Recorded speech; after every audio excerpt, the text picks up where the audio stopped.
नमस्कार दोस्तों। आज की यह कथा केवल एक पौराणिक घटना नहीं बल्कि एक आत्मा की पुकार है जो सीधे भगवान विष्णु के हृदय तक पहुंच गई। यह है गजेंद्र की मोक्ष की कथा, जो हमें सिखाती है कि जब सब रास्ते बंद हो जाते हैं तब केवल भक्ति की ही राह दिखाती है। बहुत समय पहले पृथ्वी पर इंद्रधुम्न नाम का एक महान राजा राज्य करता था। वह अत्यंत धार्मिक और परम भक्त था, विशेष रूप से भगवान विष्णु का। उसने अपने राज्य में धर्म, दया और सत्य की नींव रखी थी, परंतु धीरे धीरे उसे अपने तप और पूजा का अभिमान हो गया। वह सोचने लगा, मैं सबसे बड़ा विष्णु भक्त हूँ, मेरे समान कोई नहीं। एक दिन जब वह गहरे ध्यान में था, तभी ऋषि अगस्त्य वहां पधारे।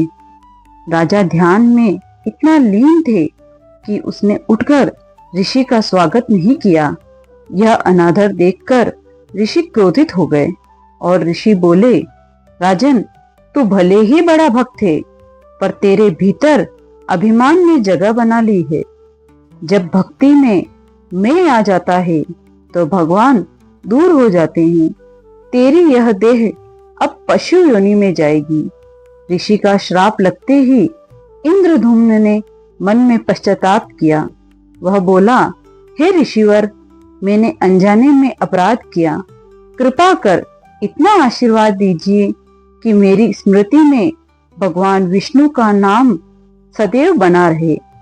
ऋषि ने कहा, तू गज हाथी के रूप में जन्म लेगा, परंतु संकट की घड़ी में तू अपने पूर्व जन्म की भक्ति को याद करेगा और भगवान स्वयं तुझे मोक्ष देंगे। ऋषि का श्राप सत्य हुआ। राजा इंद्रधुम्न ने गजेंद्र के रूप में जन्म लिया। वह विशालकाय हाथियों के झुंड का राजा बना। वह अपने परिवार के साथ त्रिकुट पर्वत के सुंदर वन में रहता था। वहां नदियां, झरने, हरी वादियां और मीठे फलों से भरे वृक्ष थे। गजेंद्र सबका प्रिय था, शक्तिशाली, दयालु और न्यायप्रिय। उसकी एक बड़ी टोली थी, उसमें पत्नियां, बच्चे और सैकड़ों हाथी। वे सब मिलकर नदी में स्नान करते, खेलते और हर्ष उल्लास से जीवन व्यतीत करते। परंतु एक दिन वही नदी, जो आनंद का स्रोत थी, विनाश का कारण बन गई। एक दिन दोपहर के समय गजेंद्र ने अपने परिवार सहित उस सरोवर में गया। सब आनंद से जल में खेल रहे थे। तभी अचानक एक भयानक मगर ने गजेंद्र के पैर को पकड़ लिया। पहले तो गजेंद्र ने अपने बल से छूटने की कोशिश की। उसने अपने विशाल दांतों और सूंड से मगर को उठाकर पटक दिया। मगर भी कम नहीं था, वह नदी का निवासी था, जल उसका क्षेत्र था। धीरे धीरे वक्त बीतने लगा, दिन बीतने लगे।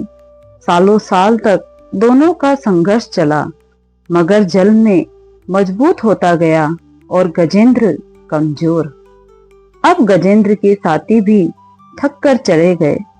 उसके बच्चे, पत्नियां, सबने दूर से देखा, पर कोई सहायता न कर सका। अब वह अकेला था।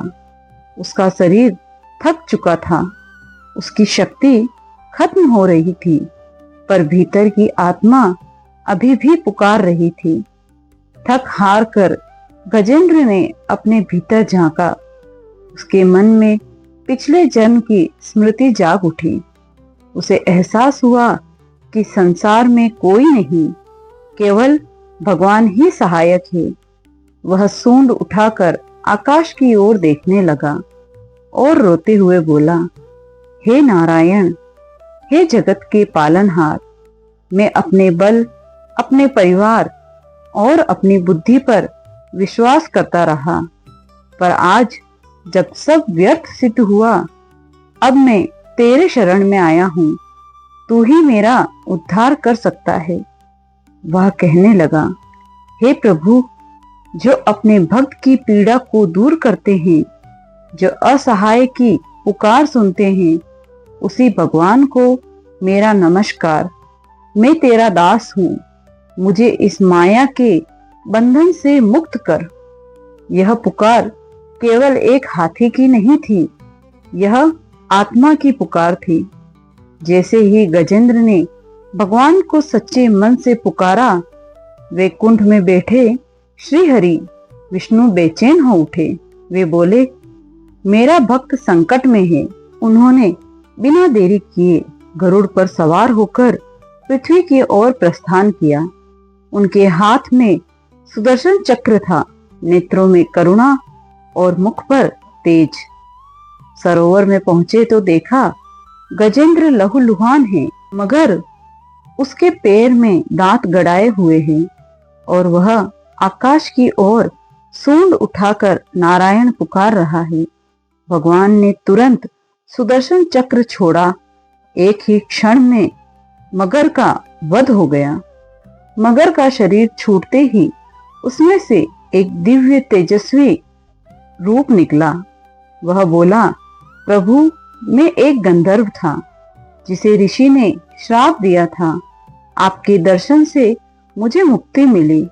फिर भगवान ने गजेंद्र की ओर देखा और प्रेम से बोले, वत्स, तू मेरा सच्चा भक्त है। तूने अपने अभिमान को त्याग दिया, इसलिए मैं स्वयं तुझे मुक्त करने आया हूँ। अब तू वैकुंठ लोक में मेरे साथ रहेगा। गजेंद्र ने आंसुओं से भरी आंखों से भगवान को नमन किया। उसका शरीर दिव्य बन गया और वह भगवान के साथ वैकुंठ चला गया। गजेंद्र मोक्ष केवल एक पुराणिक कथा नहीं, बल्कि जीवन का गूढ़ रहस्य बताती है। संकट में भगवान ही सच्चा सहारा है। अहंकार से भक्ति नष्ट हो जाती है। सच्ची पुकार में इतनी शक्ति है कि भगवान स्वयं दौड़ कर आते हैं। जिसने भगवान को अपना माना, वह कभी असहाय नहीं रहता।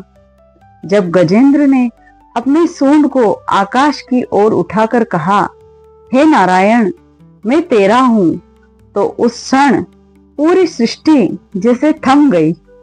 वह वही क्षण था जब भक्ति ने परमात्मा को स्पर्श किया, जब एक पशु ने अपने समर्पण से भगवान को प्रकट कर दिया। हम सबके जीवन में मगर के रूप में समस्याएं आती है, दुख, चिंता, अहंकार या भय। लेकिन जब हम गजेंद्र की तरह समर्पित होकर पुकारते हैं, तब भगवान अवश्य आते हैं, क्योंकि जहाँ सच्ची भक्ति होती है, वहाँ भगवान स्वयं चलकर आते हैं। दोस्तों, अगर आपको ये कहानी पसंद आई हो तो प्लीज वीडियो को लाइक करें और कमेंट में ओम नमो नारायणाय जरूर लिखें।